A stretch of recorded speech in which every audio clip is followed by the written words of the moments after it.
came a point when I realized I want to go out and tell people I'm a coach. And so I go out and, somebody asks me, what do I do? And this is how I explain what I do. I start with, I'm an IT professional and also a certified coach, certified whole body coach and life coach. And I kept doing that for a few months. And I don't know if any one of you are catching that.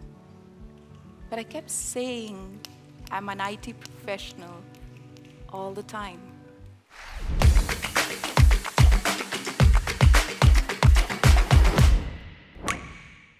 I am an IT professional. I'm transitioning out of the IT career, so I am a coach, but I've spent 2 decades being an IT professional, and it was a very strong piece of my identity. And I realized why.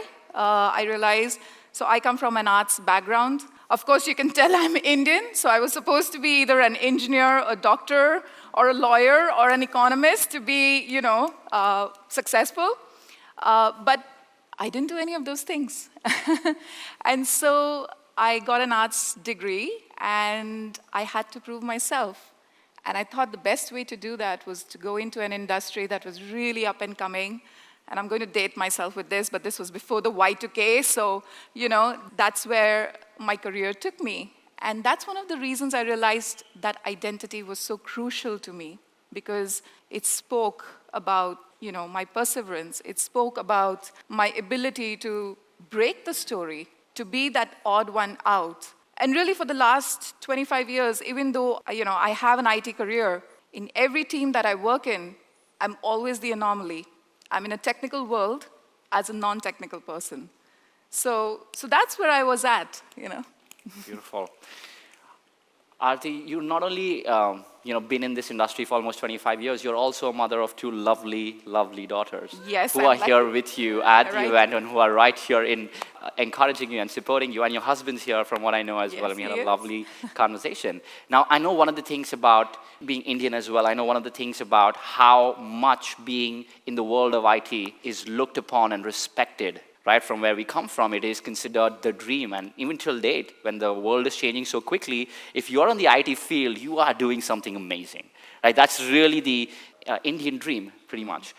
What was the point where you felt like you had outgrown that or were ready to step into something that was more aligned to you? What was that moment? Do you remember that first calling when you felt like you had to step into something new? I do remember that moment, but I'm going to take it back a little bit. Yeah. Because, sometimes these things don't happen in a moment. It's actually something that builds up within you. And when it builds up in something really heavy, right? Because, I'd go to work, and yes, I'd be out there and I'd be performing. And I was lucky, I was doing really well. I mean, I don't think there was any job interview where I didn't land the job, ever, right? So I was really lucky.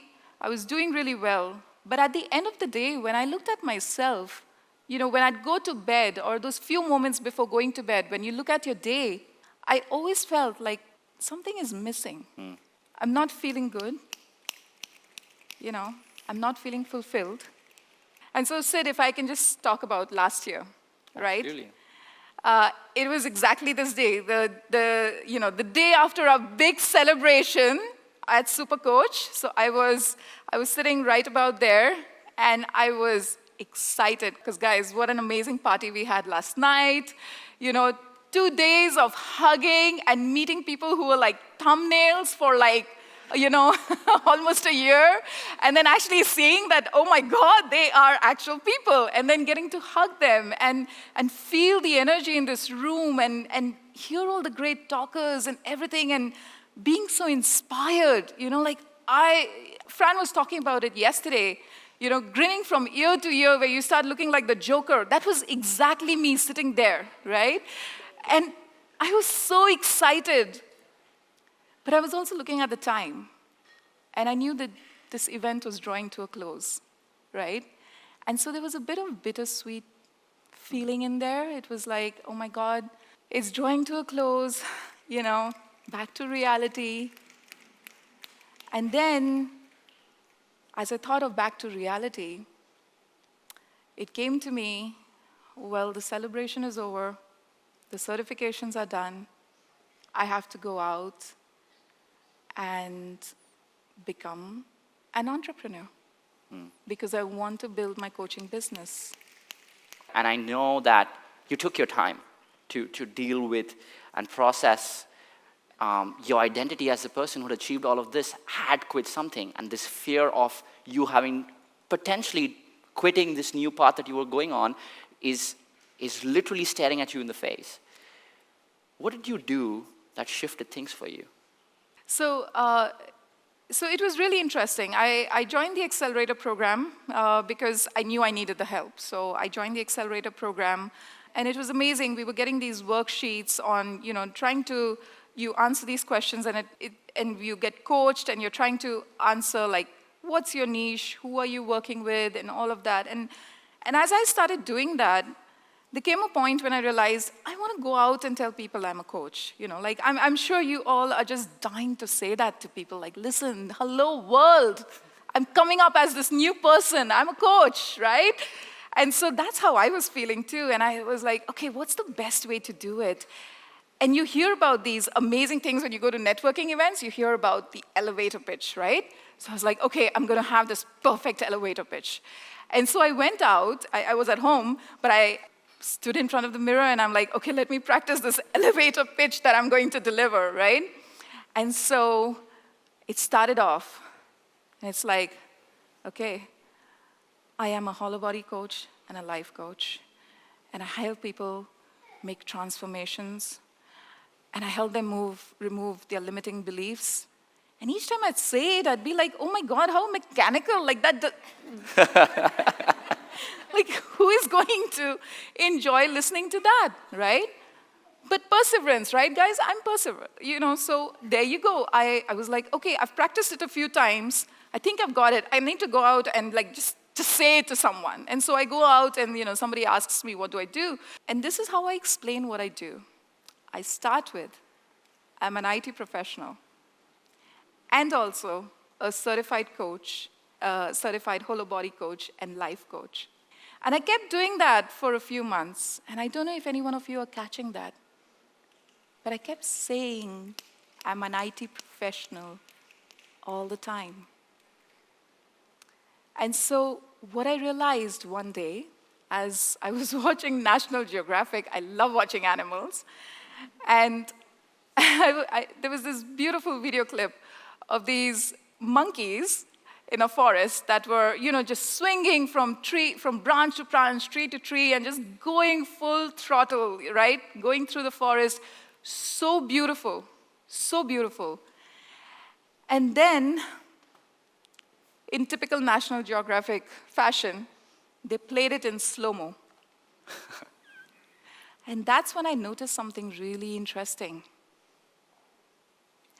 There was this split second when, before the monkey grabbed this next branch, it let go of this one so it could reach further.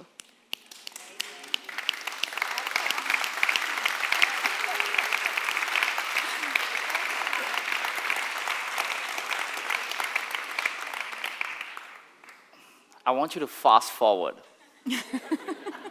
to what just happened for you recently, where you've not only just let go of that branch, but you've held on to this branch so well that there's someone who reached out to you to say, hey, can you build something for me? Can you share that little story with us? Right. And so, as I let go of that branch, my answer or the way I tell people about myself changed. It evolved. It became more about me speaking from my passion, speaking from my purpose, and really speaking about the person in front of me, because really, as a coach, it's never about you. We are here not for ourselves. We are here because we want to make a difference. And so as I transformed how I would explain to people what I do, I got this opportunity. We were at a dinner, and there's somebody that came and sat next to me and asked me, so what do you do? And I started speaking to her. Just passion, joy, happiness. Happiness, because, guys, yes, I didn't have, any super duper kind of paying client at the time. But this is what I had. I had my passion. I'd figured it out. I had my purpose. I had the strength to know, the conviction to know that I am walking the right path, right? And so with that, like when they asked me, when this person just sat with me and I started telling her, and I was so happy and animated just to get an opportunity to talk to someone and tell them what I do. And we were having this conversation, and about maybe half an hour into the conversation, she goes, I'm the CFO of this company, and I have a group of women that I see. They are just below the C-suite. They have amazing potential, but they're not willing to step out and take the space that they need to take. Will you design a program for me? I'd love to bring you in. This is when the mic drops. Right? What I want to capture in Aarti's story so beautifully that she summarized with the analogy of the monkeys jumping from one branch of the tree to the other is also, as much as you shifted what you were doing, what really shifted was who you were being. Yes. Right? And one of the things I know Aarti did consistently in her way to describe and change the way she was introducing herself is she would continuously ask herself, what would Coach Aarti do in this situation? Who would Coach Aarti be in this situation? How would Coach Aarti wake up? What would Coach Aarti need to do to be able to think through this situation?